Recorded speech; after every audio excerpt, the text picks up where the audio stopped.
Assalamualaikum warahmatullahi wabarakatuh.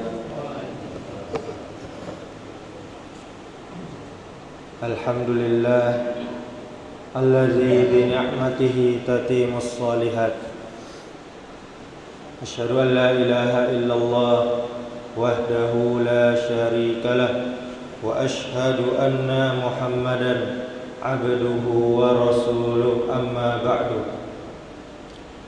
Alhamdulillah, segala puji bagi Allah Rabb semesta alam. Di pagi hari ini, walaupun hujan lebat, kita masih bisa melangkahkan kaki kita ke rumah Allah. Kita masih bisa memakmurkan rumah Allah, masjid, dalam rangka beribadah kepadanya, dalam rangka taat kepadanya, dalam rangka mendekatkan diri kepadanya. Mudah-mudahan ini amal soleh kita untuk pemberat kita di yaumil akhir. Amin ya rabbal alamin. Kemudian Pak Ibu, marilah kita memperbanyak salawat kepada Nabi kita Muhammad sallallahu alaihi wasallam. Allahumma salli ala Muhammad wa ala ali Muhammad. Kok kita cinta jo Nabi kita, perbanyaklah bersalawat. Kok kita cinta jo Nabi kita, lakukanlah yang diperintahkannya. Kok kita cinta jo Nabi kita, tinggalkanlah yang dilarangnya. Kok kita cinta jo Nabi kita, cintailah Nabi kita lebih dari kita mencintai diri kita sendiri, lebih dari kita mencintai keluarga kita. Bapak Ibu, kaum muslimin, kaum muslimat, jamaah yang dirahmati Allah Subhanahu wa taala, sebagai umat Islam, umat Nabi Muhammad sallallahu alaihi wasallam, kurang senang apa lagi kita, kurang enak apa lagi kita. Kita caliak umat terdahulu.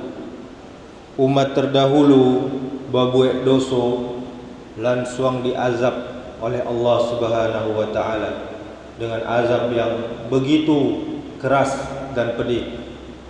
Kita caliak umat Nabi Nuh. Umat Nabi Nuh di surah Al-Ankabut ayat 14, Allah menceritakan tentang azab yang diberikan kepada kaum Nabi Nuh alaihi salam yang durhaka kepada Nabi Nuh, yang tidak percaya dengan ajaran Nabi Nuh. Allah Subhanahu wa taala kemudian mengirimkan mereka ayy, tapi ayy-nya banyak, sampai terjadinya banjir bandang yang sangat besar yang menghabiskan negeri mereka. Kita caliak umat Nabi Lut dikala subuh seperti itu, Allah Subhanahu wa taala menurunkan azab untuk kaum Nabi Lut,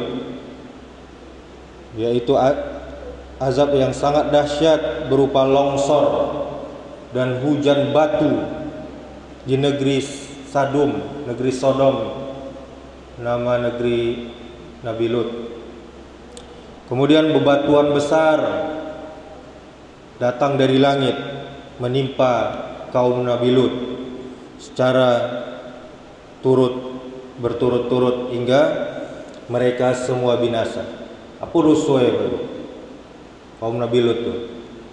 Dosoe penyuka sesama jenis, laki-laki suka laki-laki. Di masa itulah asal mulanya kaum LGBT tersebut. Kemudian kita caliak umat Nabi Saleh. Umat Nabi Saleh, azab yang diterima kaum Samud. Kaum Samud namanya, penentang Nabi Saleh, sebagaimana yang tertulis di dalam beberapa ayat Al-Quran, yaitu gampo yang gadang, sangat dahsyat. Kemudian suara keras guntur, mode kilek patuh, tapi lebih kareh lain. kemudian petir yang sangat menggelegar.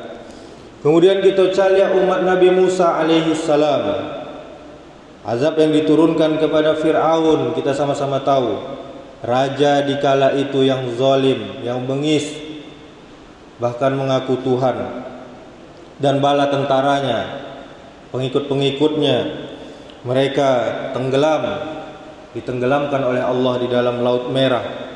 Sedangkan kaum Nabi Musa alaihissalam, mereka selamat. Kita lihat umat Nabi Syuaib, mereka ditimpa azab yang sangat mengerikan, yaitu berupa badai, petir, dan hawa panas. Petir, biasanya petir itu hujan enggak? Iko hawanya panas. Sebagai hukuman atas perbuatannya mengingkari Allah Subhanahu wa taala. Semua umat-umat terdahulu, Bapak Ibu, semuanya berbuat dosa, langsung dibinasakan oleh Allah Subhanahu wa taala tanpa Allah undur azab tersebut. Tetapi kita lihat dosa apa yang tidak dilakukan umat kau? LGBT ado, syirik ado, ndak solat ado, mangicuah ado. Dosa-dosa umat terdahulu lengkap di siko sadoy. Tapi Allah alun menghancurkan kita. Allah masih sayang dengan kita. Allah masih memberikan rahmatnya kepada kita, menunggu kita untuk bertaubat. Allah mengatakan, kita umat Rasulullah sallallahu alaihi wasallam adalah umat terbaik. Kriteria umat terbaik yaitu beriman kepada Allah Subhanahu wa taala dan memiliki kewajiban dua. Yang pertama, amar ma'ruf, menyuruh orang berbuat elok, berbuat soleh. Kemudian yang kedua, nahi mungkar, melarang orang berbuat jahat, berbuat dosa. Andai umat terdahulu beriman, Bapak Ibu, dan beramar ma'ruf nahi mungkar, niscaya mereka pun lebih elok pada awak, lebih baik dari umat Rasulullah sallallahu alaihi wasallam. Artinya, jika kita lepas dari ciri-ciri tersebut, ciri-ciri tadi amar ma'ruf nahi mungkar, artinya label umat terbaik bisa saja lepas dari diri kita sebagai umat Rasulullah. Bahkan bukan mustahil bila kita menjadi umat yang sebaliknya, umat yang paling parah, yang paling bobrok, umat yang paling buruk, paling jelek. Meski demikian, kita tak perlu berkecil hati. Tetaplah kita berusaha mempertahankan keimanan kita. Tetaplah kita berusaha beramar ma'ruf. Tetaplah kita berusaha nahi mungkar, menyuruh orang berbuat baik dan melawan kemungkaran dengan kapasitas kita masing-masing sebagai hamba Allah Subhanahu wa taala. Sebab di samping itu, Nabi kita Muhammad sallallahu alaihi wasallam juga telah mengabarkan kepada kita sejumlah keistimewaan yang hanya diberikan kepada umatnya saja. Sebagaimana yang diungkapkan dalam sebuah hadis, kecek Nabi, umatku telah diberi 3 perkara yang tidak diberikan kepada para nabi-nabi terdahulu. Dahulu, jika Allah mengutus seorang nabi, Allah berfirman kepada nabi tersebut, berdoalah engkau kepadaku, niscaya akan aku kabulkan. Namun untuk umat ini, Allah katakan berdoalah kalian. Jadi zaman dulu itu doa yang dikabulkan tu doa nabi saja. Kalau kini awak umat Rasulullah, kece Allah, berdoalah kalian. Kalian berarti semuanya umat Rasulullah sallallahu alaihi wasallam. Niscaya akan aku kabulkan untuk kalian, kece Allah. Dulu jika Allah mengutus nabi, Allah berfirman kepadanya, aku tidak menjadikan kesulitan pada kalian dalam agama ini. Namun untuk umat Rasulullah kita semuanya, Allah katakan, aku tidak menjadikan kesulitan pada kalian dalam agama ini. Dulu Allah mengutus Nabi, Allah menjadikan Nabi tersebut sebagai saksi. Sedangkan untuk umat Rasulullah ini, Allah menjadikan mereka, kita semuanya sebagai saksi. Dari hadis ini kita mengetahui bahwa umat Islam memiliki keistimewaan, 10 keistimewaan. Yang pertama, perintah Allah untuk berdoa. Allah memerintahkan kita untuk berdoa, meminta kepada Allah. Kalau kita nak berdoa kepada Allah, kecik Allah itu sombong. Awak makhluk yang lemah, hendaklah meminta kepada Allah. Berdoalah kepadaku, kata Allah, maka akan aku perkenankan bagi kalian. Ud'uni astajib lakum. Ini di dalam surah Al-Mu'min ayat 60. Berbeda dengan umat terdahulu. Umat terdahulu yang diperintah berdoa dan dijamin doanya dikabul, itu hanya nabi mereka saja, untuk umatnya tidak. Kedua, keistimewaan umat Nabi Muhammad, yaitu pernyataan Allah, zat Allah tidak menjadikan suatu kesempitan dalam agama. Dahulu pernyataan itu hanya ditujukan kepada para nabi saja, tetapi sekarang ditujukan kepada umat Rasulullah sallallahu alaihi wasallam.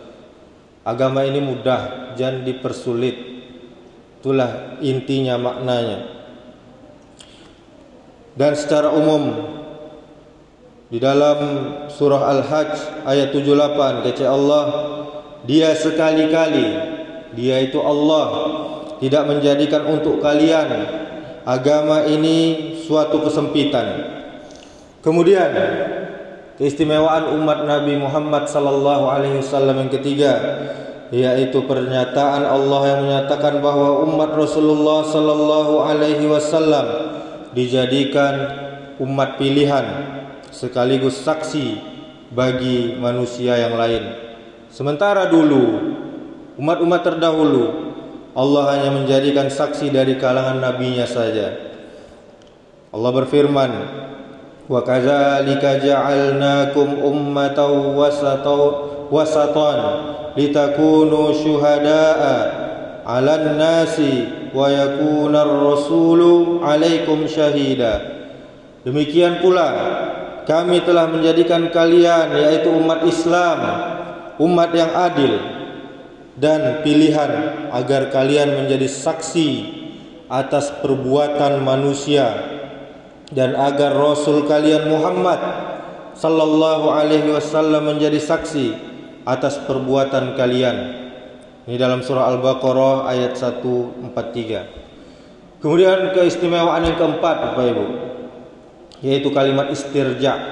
Apa itu kalimat istirja? Inna lillahi wa inna ilaihi raji'un.